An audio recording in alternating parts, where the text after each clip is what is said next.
Wow, we actually did it. We made it to 2024. How the f did we survive another year without having this fan base implode itself? Okay, well, saying that might be a bit of a stretch considering how allegedly Sonic isn't allowed to do anything according to Twitter law.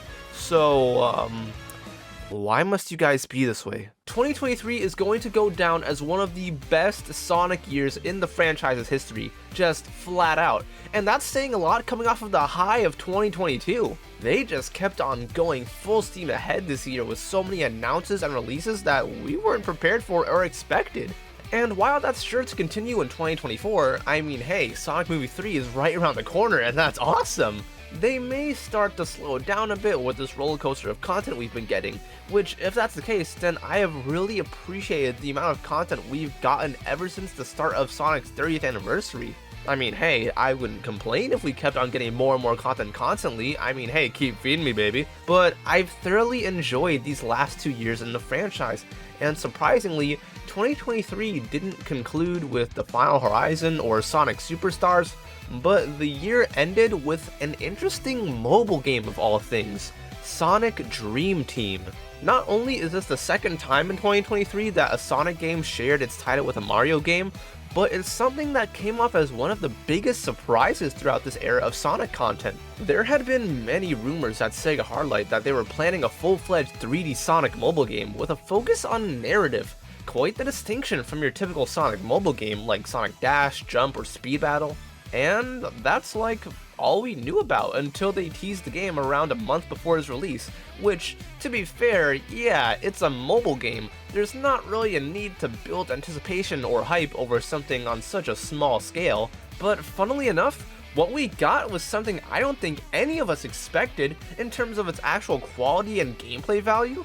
Like, okay, sure, how good could a mobile 3D Sonic platformer actually be? It can be shockingly great. Like, are you kidding me? I don't know how 2023 continued to have bangers after bangers, 5 games / expansions, along with other things like Prime and Legos. This mobile game of all things not only continued to be yet another hit for the franchise that year, but it's somehow maybe the best thing to come out of the franchise last year, right at the tail end of it, might I add. Again, a mobile game! But here we are with Sonic Dream Team, a full-blown 3D Sonic adventure not only exclusive to mobile, but exclusive to Apple Arcade. Yeah, this is the biggest controversial issue with the game, which doesn't really have anything to do with the game itself, but the platform that it's stuck on. And even though I do have Apple devices to play the game on, many people don't, so I have to agree that it does suck that a fair amount of people are going to have to miss out on this game, not by choice, but purely by its exclusivity. Apparently, the cheapest way to play the game if you don't have an Apple device is to get a used Apple TV? Yeah, that's not ideal just for the funny blue guy. I've seen people compare Dream Team's exclusiveness on Apple to other exclusive games for actual consoles, thus, you know, giving you an incentive to buy it. But that's like comparing apples to oranges or french fries to yuca fries. Whatever the hell a yuca actually is. I was able to play Dream Team on my iPad, but I'll never truly own the game where it stands right now. I really do hope that the game does get ported to Steam and consoles digitally at some point, because I'd rather pay like $20 to keep this game forever, rather than $20 for around 4 months of a subscription service that only gives me access to play the game. But at least Sonic fans now know what Rayman fans went through, I guess? It really is a shame though that one of the only things wrong with Dream Team is the platform that it's stuck on, because this game is one of Sonic's best 3D outings. Again, mobile. For those of you who turn this video into a drinking game every time I mention the game being on mobile, take your 4th shot. This game has somehow left the Sonic community in utter shambles for being one of the best 3D Sonic games that a good amount of people can't even play. It's almost kind of funny how sad that reality is. As someone like me who loved Frontiers, I remain as an equal opportunity enjoyer. Keep these banger 3D games coming. And before I continue, I need to air out the room. Ah! And I'm gonna need to address something real quick, cause can some of y'all learn to appreciate Dream Team's quality without shitting on Frontiers or other Sonic games? Cause I mean, that would be great if we learned how to stop comparing things for 2 minutes. Honestly, I'd appreciate it so much, and I believe in you. You can do it. This short but sweet game did a lot right. So much so that it's something a lot of fans would like to see influence the next main Sonic game. When the trailer came out, a lot of people looked at this game as the next adventure-styled game, which after playing it, I can kind of see how that's the case, but not exactly. Gameplay-wise, this game takes an interesting approach. The base of the game seems like a traditional boost game that we know and expect, but the level design built around it may just be some of the best since generations. The level design has a unique blend between the hallway-styled level design, but also some more openness from the Dreamcast games. Sonic's overall speed, even with the boost, is a bit more toned down, which actually makes for some compact levels and some level design that is a bit more intricate compared to the usual. Not only are the levels more wide in general with some open areas for platforming, but it's all completely 3D with level design that flows together pretty well, along with multiple paths to choose from constantly, not to mention character-specific paths. And it's done so in a style reminiscent of Sonic Heroes or Sonic Riders. All 6 characters have the same base controls and moveset with the boost, but Sonic and Amy share the same skill, that being the Lightspeed Dash. Tails and Cream can fly and refill their gauge in these rings, and Knuckles and Rouge can glide and climb. And yeah, Cream and Rouge are playable in a 3D Sonic game again.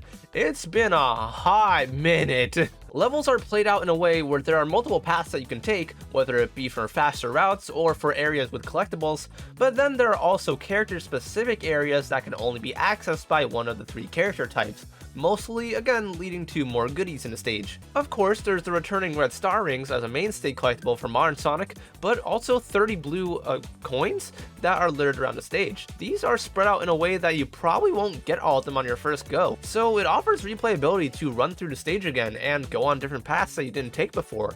Like, these levels could be some of the most well-designed in the series. Imagine if these were the original cyberspace stages. Honestly, I don't have any real complaints about any of the stages or level design.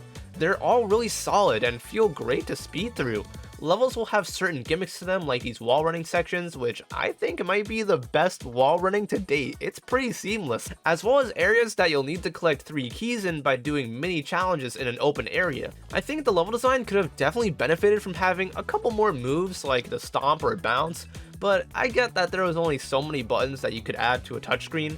I did attempt playing a couple levels with touch controls, and don't do it. Okay, it's not the worst thing in the world to play on the touchscreen, but that must mean you love playing Mario 64 DS with touch controls. All the gameplay that you're seeing is from my iPad Air, played with a PS4 controller via Bluetooth. I was thinking of buying a connector for my monitor, but then... Oh my goodness! My performance only dipped a couple times when loading in some of the more complex levels, but that also may be a factor of just my iPad, so take that with a grain of salt. Plus the few times that I did get kicked out of the game, so that's fun. But damn, I really like the level themes in this game. We got 4 zones with 3 stages in each, and for a mobile game, I'd say that's a decent amount of content, which I'll get back to in a second. Scrambled Shores is a classic beachfront styled area, except with a bunch of bouncy houses and some inflatable environments. Dream Factory is a pretty standard factory area, but the level design will incorporate things like conveyors or moving parts that will send you into the air, as well as lots of lava for some reason. Oh, I'm sorry, I mean Nightmare Fuel. It's literally Nightmare Fuel? Nightmare Maze might be my favorite zone. Not sure if this is the first 3D labyrinth, but it utilizes a lot of wall running and sideways waterfalls. And then Ego City is just really nice to look at. Like, look at all these set pieces and all the scenery. It's so gorgeous. All the details in Eggman's Dream City, I don't know why, but I get a lot of Final Fortress vibes for some reason. I can't explain why. It has nothing to do with anything. It's just a vibe. The game may not have many levels, but the game does have a fair amount of length, around a couple hours, thanks to the missions. Yeah, not only do the stages feel closer in design to adventure stages, but they also share the same feature that adventure stages have when you go back into the stage multiple times to complete new goals. Every stage has multiple acts that get unlocked after completing the main stage, and even more acts get added to previous stages as the game progresses. Each act will take a segment from the main stage and add new parts for certain missions. Some will have you collecting 6 crystals, some will have you racing against the clock through rings, some will have you get to the end of a unique challenge using a specific character type, and of course there's the classic time attack for the main stage as well. These extra challenges do get a bit more complex by the end compared to the first few.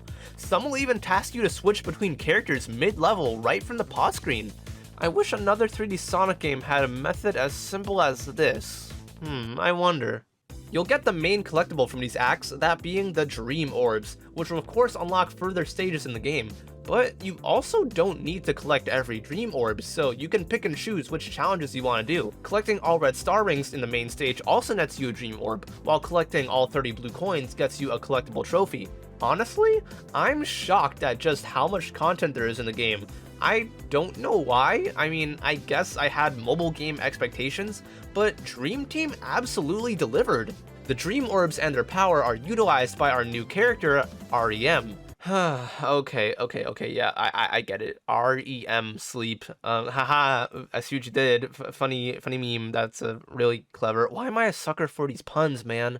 REM serves as a guardian between realms, something that Eggman breached when using the Reverie to make his desires from the Dream Realm translate to the real world. Come on, Eggman, that wouldn't work. Things are always lost in translation and end up worse. I mean, look at Disney's Wish. The story is relatively simple and lighthearted, but definitely welcomed. Gotta love the appreciation to all these new female Sonic characters. And we also gotta love the animations in this game, because while there may only be a few cutscenes, every time one plays, there's a good amount of bounciness to these characters and their expressions. I would make another comment about how I'm shocked that this is a mobile game, but if I do, then I'm pretty sure that the people playing the drinking game will black out. The music isn't really too noteworthy for me, if I'm being honest. It's still pretty good, but the character dialogue is pretty nice as well. Well, except for Rouge. Huh? What does that even mean? I don't know what it means. What's the meaning of your voice? Sorry, my bad. I had to turn into a DJ table real quick. I don't know why I did that. But yeah, Dream Team is really solid. It's short and sweet, but I still got more than what I was expecting. I mean, to be fair, I had like no expectations since the game came out so soon. But hey, I mean, 2023 was a busy year for me, okay? Leave me alone. I promise I'll do better in 2025. But the game is pretty fun, and I'd honestly dig it if Sega Harlight made more short-form 3D Sonic games. Hell, even if they were brought on for a budget of a console game. What's crazier is that the game is apparently getting DLC, which I'm not sure how to feel about that. I don't think we'd be getting anything crazy like new zones or other characters, though if this ages poorly and I'm completely wrong, then I would not mind that at all. But again, it's just the fact that I'll never actually own this game and I'd have to resubscribe to the subscription. I actually had 1 month of Apple Arcade free to use, so I lucked out. And there are these Tales challenges in the game, which is a set of 5 acts that run weekly. So I do know that they are adding content to the game, which could be through these weekly rotations of challenges. I guess it's something to entice you to continue playing the game weekly and keep renewing your subscription, I guess. But we'll just have to wait and see in terms of the DLC and the life of this game. For now though, Dream Team is just a consistently fun Sonic game from start to finish. There wasn't one point that I felt was lacking, but also not one point that I felt to be some extreme high point of the game. It's just simple, consistent fun all throughout, with creativity bursting at the seams. Again, it is a shame that so many fans are forced to skip out on this game, or just aren't in an optimal position to play it, but hey, here's to hoping that Sonic Dream Team Plus comes to Steam. That would be a long-ass game title, and you know what, I'm here for it. Let's make it happen.